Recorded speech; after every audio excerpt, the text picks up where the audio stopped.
Amanda, do you ever just wonder when you make a decision if it's the correct one for you, what your path is? What you see in front of you here is human design, and I teach you how to say your proper choice mechanism for you so that ultimately your purpose flows through you without having to overthink about all that. So, what did I just say? I just said that if I teach you how to say your yes and no, ultimately you'll understand how your purpose flows through you. Yeah, I did. So, this is your purpose here, your incarnation cross, right angle cross of the unexpected 4131, 2827. We're not actually going to talk about that today. What we're going to talk about today is how you make your decisions for you based on who you are. When people are raised by their authoritative figures, they go to school and they're expected to act a certain way. They have busy little bodies and they're expected just to sit down and learn the exact same way as the same people beside them. And then we grow up, we move out, we think we're free, but are we though? We have the laws of life, we have road rules, we have work rules. Our bosses expect us to act a certain way, we act a different way around our friends sometimes. All of these things that I'm talking about changing ourselves is talking about the not self. That isn't you. All of these ways we were taught to be something, it's not you. It's not you at the deepest core, it's the deepest levels. So, once again, today I'm going to teach you how to say your yes and no for you, what is correct for you in your energies. And when you follow what is correct for you, I said earlier that it will allow your purpose to flow through you with every decision that you make.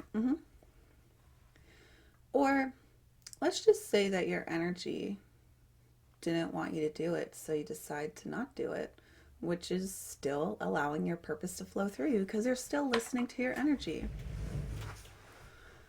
Let's just say your body said, "Ow, sorry." Maybe your body just doesn't know. And maybe the answer is just no for now until your body does know. All right. So I kind of got myself off track there because I said something. So just let me get myself back on track.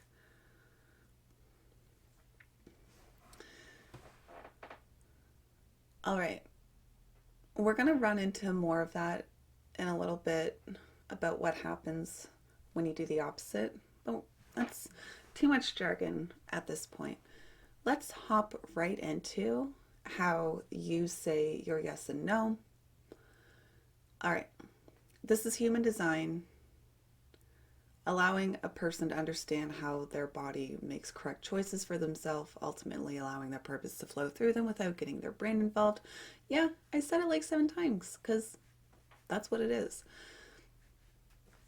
So, part one of this experience is already done. Just all the chatting. Part two is coming up. How do you say your yes and no? And then part three, we'll go into what some of this visual stuff looks like on the screen a little bit. Okay, part two, how do you say your yes and no? All right. Let me take a moment to elaborate and explain everything I'm needing to explain here. But your type is a projector. I said that really funny. Your type is that you're a projector. And what that means is that You are here to wait for the invitation through your splenic authority. Lots of jargon. I know, we're going to break that down. That's what I'm here for. Projector, if we're going to compare that to the astrological world, that's just like saying someone's a Capricorn. On the surface level, for a person like myself, I don't understand what a Capricorn means, but to someone who has studied astrology deeply, they surely do understand what Capricorn means on a very deep level. So your type here, on the surface level, you're a projector. There's a lot to it about what a projector actually is. So your strategy is wait for the invitation, and when you're waiting, you're not disengaging with life. You're not sitting there with your thumb up your pooper. What you're doing is you're stopping the conditioned behavior that you were taught your whole life. So when you're waiting, you're really waiting for your true self to emerge. You're not instantaneously acting on all of those top behaviors that people deem proper in whatever societal situation that you're experiencing. So, there's more words there though. Wait for the invitation. What that means is that as you're stopping the conditioned behavior, my leg's very itchy, sorry.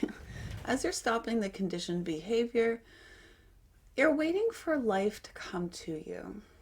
Waiting for the invitation. It could be a literal invitation. Hey Amanda, do you want to? But invitation can also be translated as recognition as well. So waiting to be recognized. And this could be recognized for who you are as that master. You are going to be recognized for what it is that you're truly awesome at.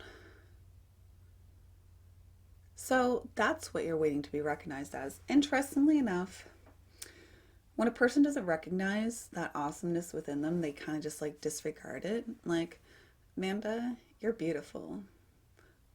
So sometimes when people don't believe those compliments or, those recognitions, they just dust it off and like, yeah, whatever, I'm not that. So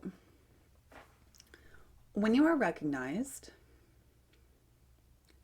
you have that person's energy. Oh, Amanda, your hair is awesome. Oh, Amanda, actually, your clothes were freaking amazing.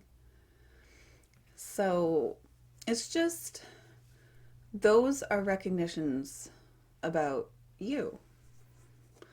And it is from there for you to choose if you want to engage in it or not.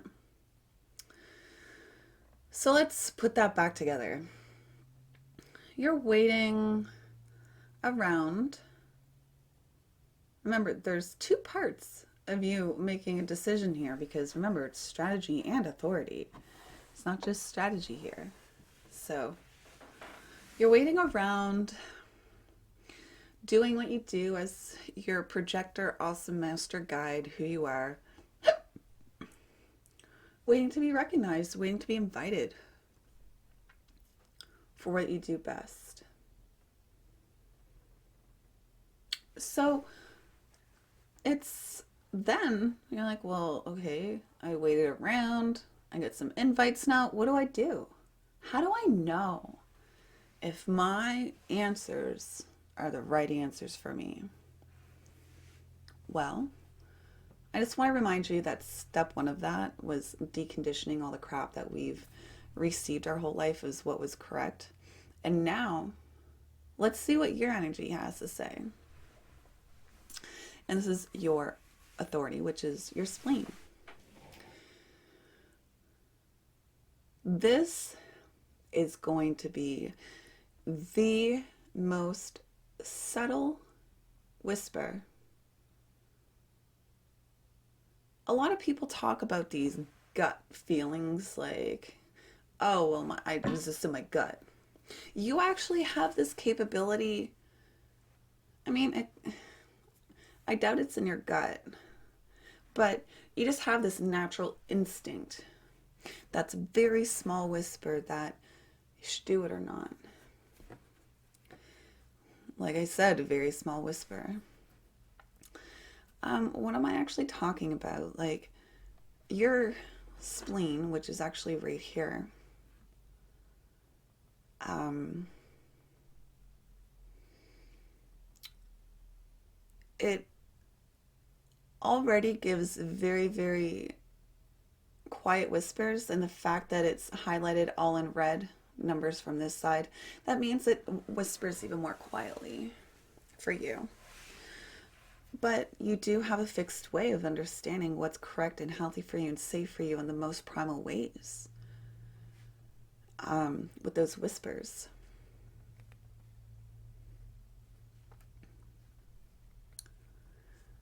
You have this going towards something when it's correct for you, or maybe you are walking away from someone when they come towards you. Like someone steps a step towards you and you take two steps back.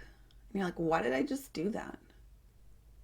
Well, it's your body keeping you safe and healthy. Why? You don't have to have a conscious, brain reason as to why your body did that, but it did. When I touch my lips, I have this defined too, colored in. I assume that I need a drink, but it's also anxiety picking. So, what am I anxiety picking for? What do I need to look at on the primal level that's sitting right in front of me?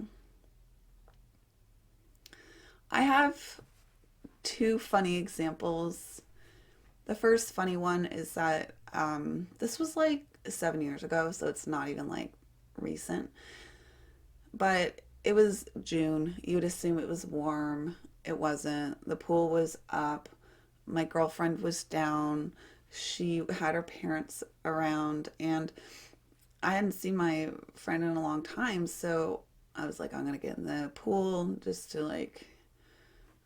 to be there, be a good friend. And I was running towards the pool, running, running, running, and my mouth was like, no, no, no, no, no, no, and I still went in. And even though I was like in instant shock because it was cold, I still stayed in. And I stayed in far too long. And very long story short, I ended up being so like tight from being so cold that it took so much energy that I like instantly crashed when I went home, therefore wasting the rest of the day when I had plans, yada yada. So it was really keeping me safe that no, no, no, no, no, no. Now it's not a vocal one, but it was coming out of my mouth anyways without my brain even thinking about it. Now here's a complete beautiful example that just happened this past summer. Um, we have a little dirt bike, and we always wear our helmets on the property, even though you don't have to legally wear helmets on private property. But monkey see, monkey do, and there's a lot of kids around. So I put on my helmet, and just because it's a brain bucket, like a motorcycle bucket helmet, it's easy to keep on while you're doing some work. So I got to the top of the very large hill, and we were all disassembling the load of wood that was on the back of the truck. And there was a lot of us. So we actually did it like 4 times, 4 loads of wood. Each load took like 12 minutes with a lot of people. That's a lot of wood. Anyhow, first 2 times I took my helmet off when I got to the top of the hill, and the third time when I got to the top of the hill, I didn't take off my helmet and I just continued working. Also, very long story short, my cousin smashed me in the head with a board, but I had my helmet on. Thank you, helmet, for being there. And thank you, Katie, for not taking it off. Interestingly enough, I got in a car accident in my first day, second year university, and I wore my belt. My brain says it's because I was going to the DMV to get my car registered, but I got in a car accident, a pretty bad car accident. If it wasn't for my belt, it would have been worse. So my body was keeping me safe. Yeah, I didn't wear my belt otherwise, but since that day I have always listened to the road laws. So yeah, those are just examples of like, why did my body just do that? And I suggest starting to listen to your body. It's whispers. Um, why did you accidentally turn right today instead of going straight on the road when you always go straight? I don't know. Why did you end up calling one person when you meant to call another person? You know, it's just random whispers that happen when your brain really isn't even involved with the actions that you're doing. So here's another one.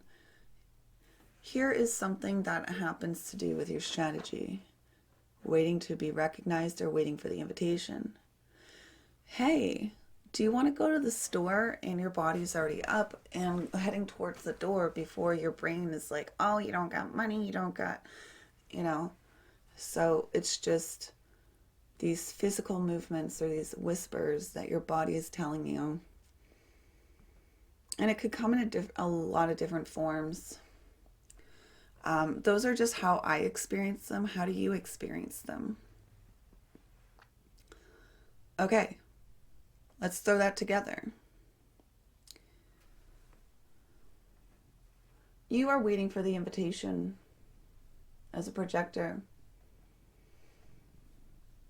You're disengaging with what you're taught in life as what is correct in a particular situation, and just really seeing in the moment what your body says is correct for you. What was whispered? What will keep you healthy and safe in the moment?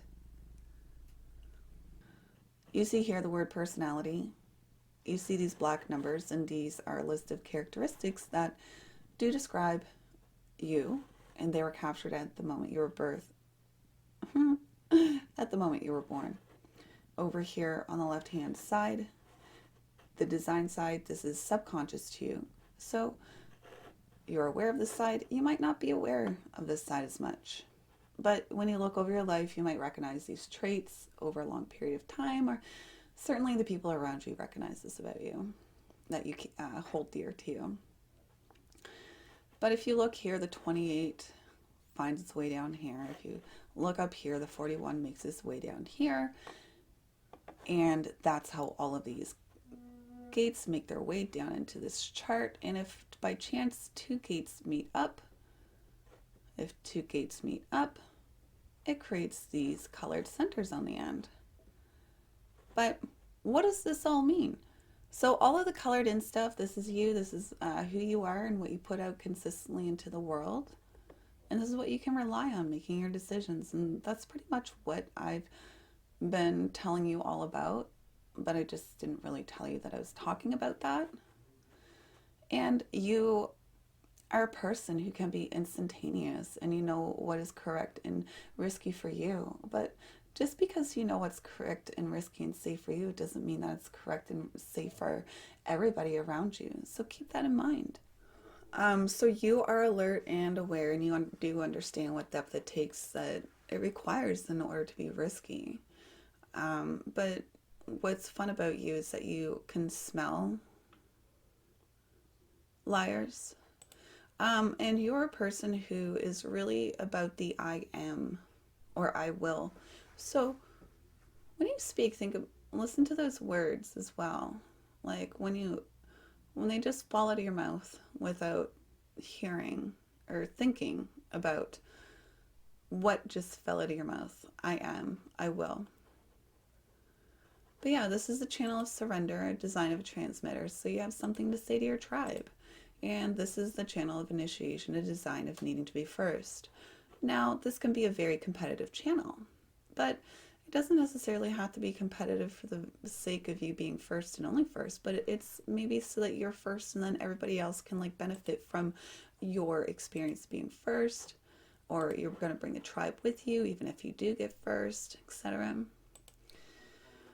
I wonder if people feel cozy around you, because you have most of the centering circuit. You have your Your spleen defined. It's somewhat defined heavily as well. So I wonder if people feel cozy around you with all of this beautiful defined awesomeness here.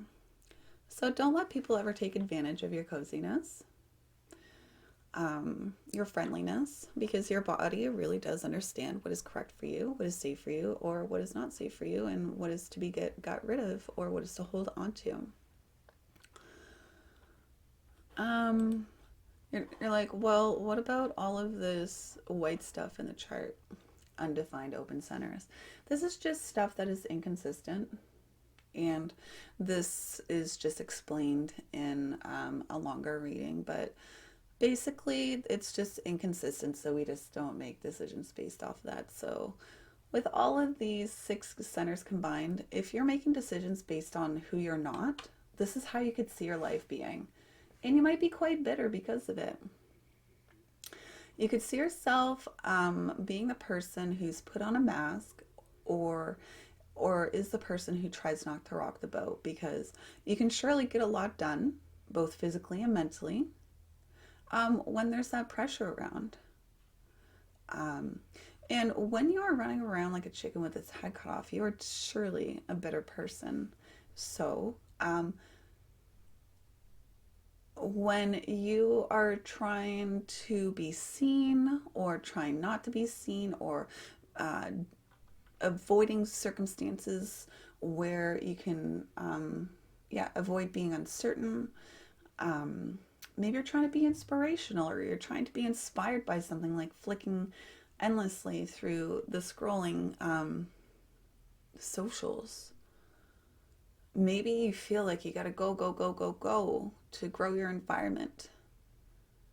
Once again, it is going to leave you bitter. So, those are all not self signposts of you. Let's wrap this all up. You're a person who is here to wait for the invitation. Just disengage. Sorry, not disengage with life, but halt all the stuff that we've been taught, just so that we can wait to see what's coming at us, for the invites, what we're recognized for, instead of just forcing out what our brain thinks that we should be doing. Because your body knows what it's doing. And you are going to have these whispers of what direction you should be going in. So when you are following your proper yes and no for you, you will allow your purpose to flow through you. When you follow your no,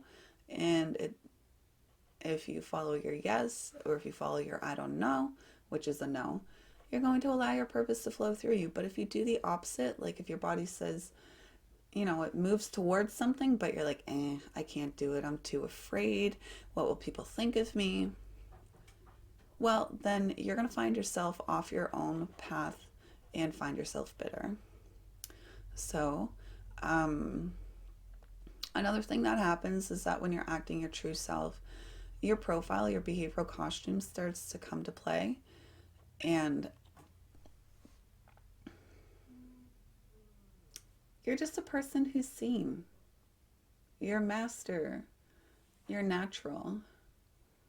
And you might as well just be natural, doing the things that you're happy doing. Because people are always going to have something to say about it. So you might as well at least be happy. Okay, I'm all done. Amanda, thank you for that awesome gift. And it's helped out a lot. And we will maybe see each other in the future. My body was going to say we'll see each other in the future, so I just assume it will be, because my spleen said it will be. Bye.